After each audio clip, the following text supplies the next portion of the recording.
Greetings and welcome to the Contracting Guy. I am the Contracting Guy, and this week's episode is about me.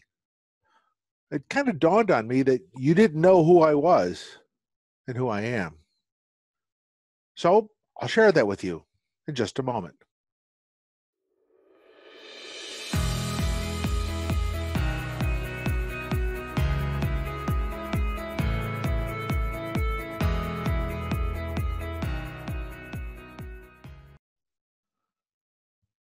Hello again.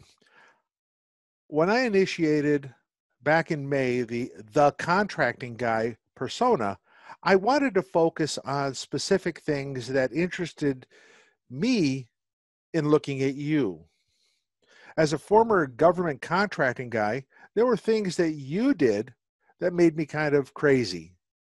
And there were things that you did that I thought, well, if you changed the way you did them, it would be much better for you. And that's why I looked at understanding solicitations, preparing proposals.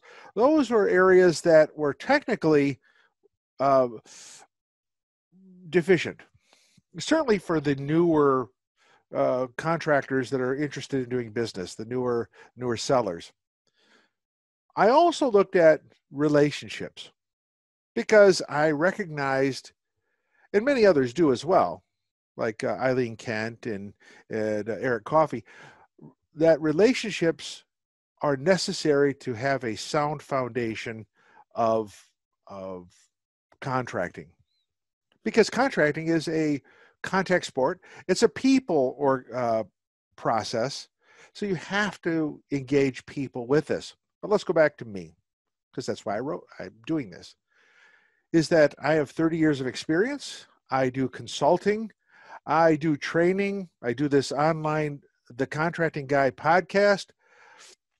I engage with Govology. I participate in a variety of things. I do volunteer work for NCMA. So I'm engaged and my hands are everywhere, or at least it seems that way. But what I want to share with you is that I do things where I could do training for you. For example, I do them for Govology. I could do them for you. I could do them for PTAX. I'm engaged. So I'm not, locked into sitting at home and talking to a computer screen or a video picture thingy. So I got my webcam just looking at me, staring right at me. So I do these things. I also volunteer my time elsewhere. But why is this important? It's important because you want somebody who stays engaged and is in touch with things about contracting. If you want somebody to talk about post-award contracting, I could do that. But there are people. If you want somebody to talk about protest, I could talk about that. But there are people. I focus my attention on the front end of the contract, the creating the proposals, or the understanding of solicitations and preparing proposals, and then the relationships that are there. That's critical to me, because that should be critical to you if you're going to get a job or a contract with the federal government. So let's take a look at this summary. I focus on the beginning of the contracting cycle, the solicitation phase. I look at relationships and how you develop them and build them.